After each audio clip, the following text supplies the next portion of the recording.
What's up, everybody? It is just going to be me today. I was about to record a guest episode, but my guest had to cancel. So I wanted to just jump in with some life highlights and really talk about some things that are Dare to Dream at its core. So, one of the reasons that we started this podcast, Vinny and I, for almost 5 years ago, oh my goodness, is that we wanted to give you an honest and unfiltered look into what it's actually like to follow your dreams. We wanted to talk about the highs, the lows, the self doubt, the imposter syndrome, the time spent questioning everything, wondering what the hell we're doing with our life. And I just found out something that is extremely exciting and important to me. I am going to be giving a TEDx talk in March of 2025. Now, to put this into context, giving a TEDx talk is something that I've wanted to do ever since I started thinking big. I wanted to give a TEDx talk. I wanted to write a book. I wanted to change the world. I wanted to build a movement that really influences people in a positive way. And this feels like such a surreal moment. It has been a long journey to get here. And it's also made no sense and so much sense along the way. And what I mean by this is that I wouldn't have gotten to the point I am today if I would have waited to start until I had all the answers. So much of this TEDx talk, and I'll tell you a little bit more about it in a moment, came from all of these random moments of me following my heart, following my dreams, getting out of my comfort zone, and seeing what happened next. If we go back to the beginning of this, it started with me going to Toastmasters for a year and a half because I wanted to give an incredible best man speech at my sister's wedding.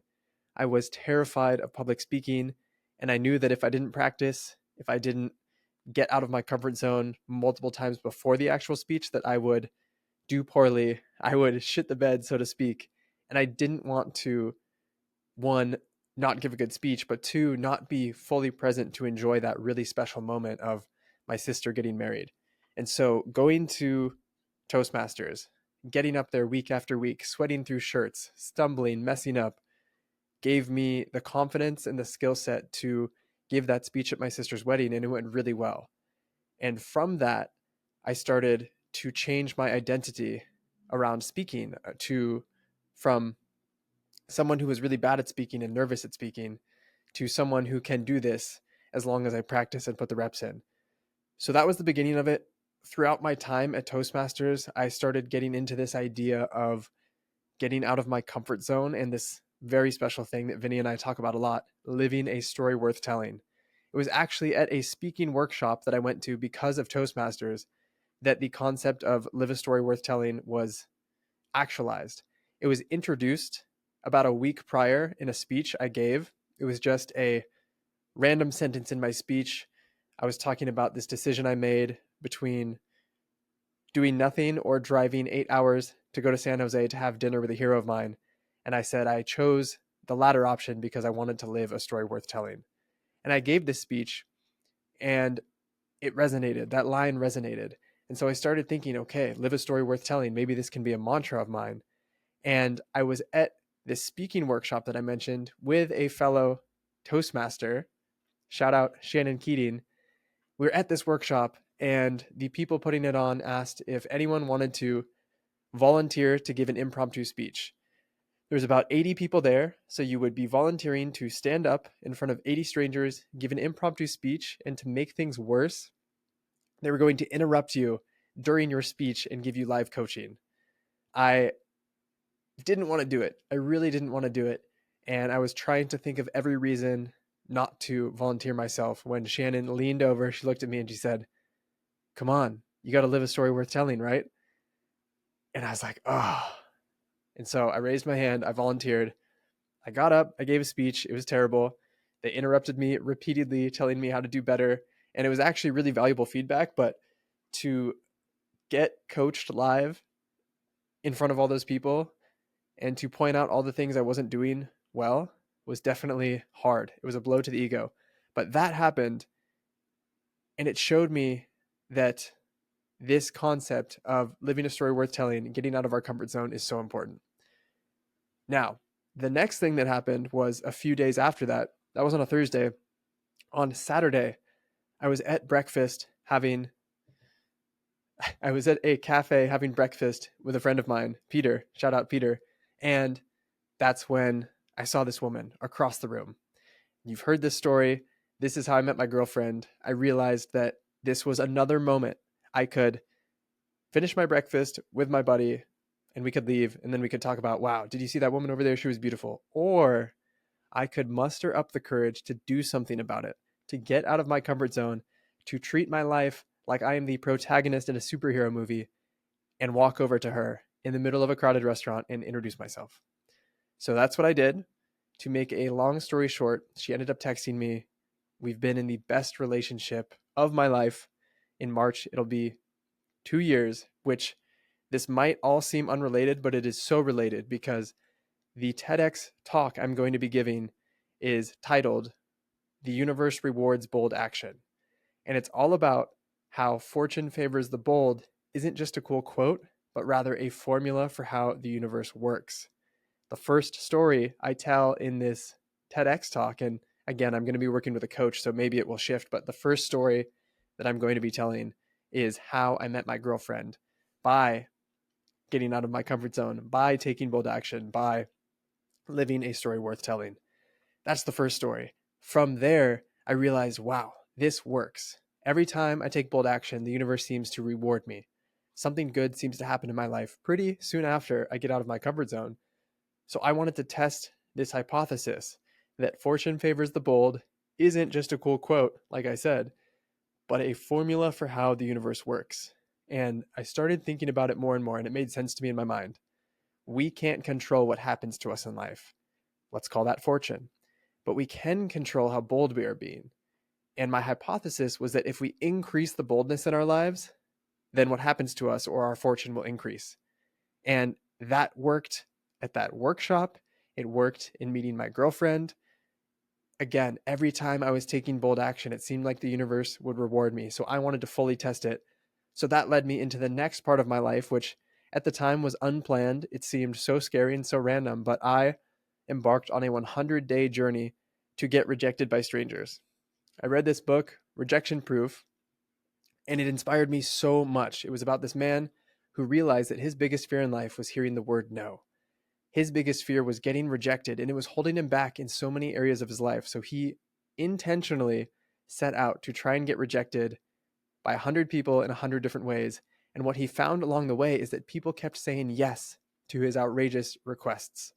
So I wanted to do my own form of this. I wanted to incorporate the rejection piece, but I also wanted to make it about talking to strangers, meeting strangers, connecting with strangers. I've always been a fan of human connection. So I embarked on my 100-day journey to take bold action and get rejected by strangers. And so much started happening. On day number 4, I knocked on a stranger's door and I asked if I could cannonball in his swimming pool. He surprised me by saying yes, and we filmed a short video of me jumping into his swimming pool with perfect cannonball form, I might add. Now, I posted this video on Instagram, and over the course of 2 weeks, it got over 350,000 views, showing me that this idea of taking bold action really resonated. This gave me the fuel, the motivation to keep going, and over the course of the next 96 days, I did a bunch of crazy stuff. I asked strangers if I could cook them dinner, if they'd bake cookies with me, if they'd push me on a swing set, if they'd challenge me to a foot race, if I could give them a piggyback ride, if they could give me a piggyback ride, all of these things. I had a can I drive this phase where I asked the mailman, Amazon delivery driver, and the FedEx guy if I could drive their cars. I even asked the people at the post office if they had a discount for men with incredibly good mustaches, and the answer was yes. It turns out they do. So all of these things, all of these seemingly random things, from going to the speaking workshop to meeting my girlfriend to going on this 100-day journey, it was actually all part of the story worth telling. And now I'm getting an opportunity to tell this story on the TEDx stage, and I'm unbelievably excited. Oh, so that is a big life update that's going on in my world. And again, that is what this podcast is for. We want to show you what it is actually like to follow your dreams, to dare to dream, to dream up this impossibly big dream of giving a TEDx talk, and to somehow, some way pull it off. and have this opportunity. So I'm so excited for that. And there's a lesson in all of this that I keep learning again and again as I get to further and further stages of my career progression and me following my dreams. And it's this concept of doing it messy. So many people, myself included, are afraid to get started because they don't have all the right answers. They don't want to do it bad, do it messy. They want to be perfect and they want to show up perfect. But the lesson here is that you actually don't know what you need to know in order to get started until you actually start. So I think for most things, you actually need to get started before you're ready. You need to be willing to do it messy because in the messiness is where you uncover the answers. In the messiness, the messy middle, that's where you figure out everything you needed to know in order to both start and take it to the next level.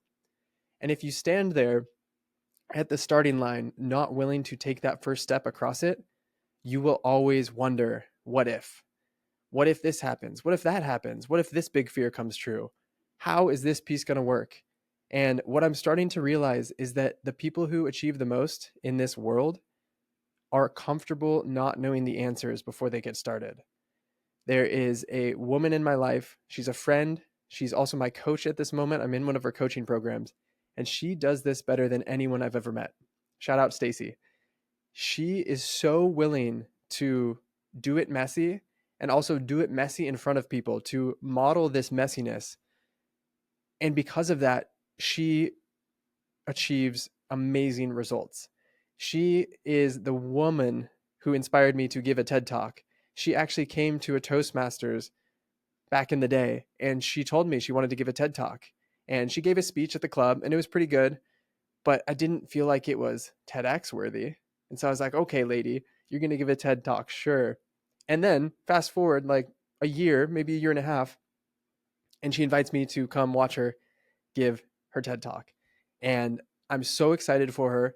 I go to this event, I show up, there's 500 people in the crowd, and I watch her give this TED Talk. And as I saw that, I thought to myself, I could do that. I needed to see someone who was in my sphere of influence, who I felt like I was peers with, do the thing I wanted to do. And that changed everything. And that's actually the whole topic of her TED Talk. It's all about finding your people. And your people are the people who have similar goals that you do. When you set out to achieve a new goal, if you bring it to your friends or your family, they love you, but they're probably not going to understand why you want to do the thing. And they might inadvertently hold you back because they value your safety and your security over your messy, uncomfortable growth. So seeing Stacy give this TEDx talk lit a fire under me and it made me realize that I think I can do this. She was the one who nominated me for this round. And I am so grateful to her for that, but also for going first, illuminating the way, showing me that this is possible. And now, because of her, because of all of these seemingly random experiences I had over the past couple years, it's all culminating in this experience of giving a TEDx talk. And I will get to cross this off my dreams list way sooner than I previously thought I would be able to. So, do it messy.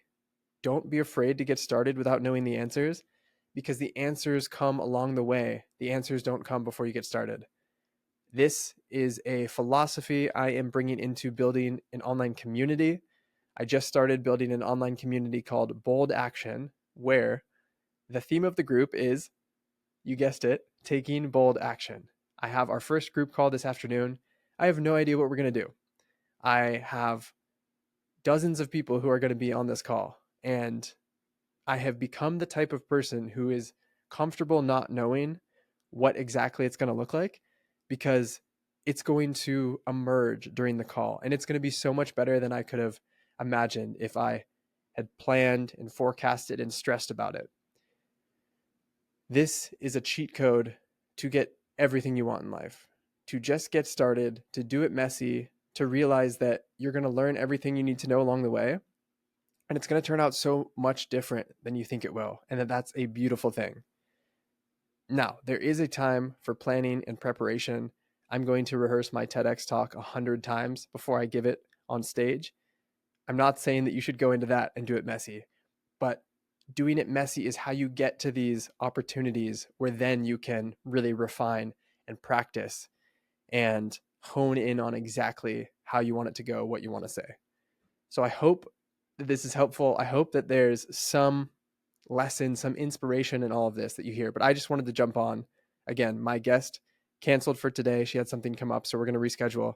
And I just wanted to share a major life update on my end and reflect for a moment on how nuts this all is. 5 years ago, I was miserable, hopeless, so sad, working in finance, feeling like my soul was evaporating quickly. And I knew if I didn't do anything about it, that I was going to hate my life. I was going to hate myself. My soul, which is playful and optimistic and fun and bold and gregarious and all those good words, would die. It would give up. And now it has taken years, but it has also taken so many less years than I thought it would to be doing work I absolutely love, building a career I'm proud of, having an impact on other people, and getting these amazing opportunities to do these big things that have been on my dreams list for a long time. My takeaway for you today is create your dreams list. I want you to create a list. If you're listening to this, create a list of all of the things that you really, really, really want to do beyond a bucket list. I want this to be a list of things you want to do, but really a list of things that you feel like you need to do before you die. Because if you don't, you're going to get to the end of your life and have regret. And maybe it's not even actually doing the thing that matters the most, because there is a component of that you can't control, but it's giving it a shot, having the courage to try, having the audacity to get started before you know you're ready. And if you do that consistently over time, you will find that so many of the things on your dreams list will start to magically, or what seems like magically, come true. You'll be crossing these things off, and it won't make sense until you look back and realize that all of those seemingly random events, people, opportunities that showed up were actually all part of this big grand plan for you to realize more of your full potential, for you to dare to dream, to get out of your comfort zone, to take bold action, and to live a story worth telling. That's it for today. I love you all so much. Thank you for being here. This is just the beginning, and we'll see you next time.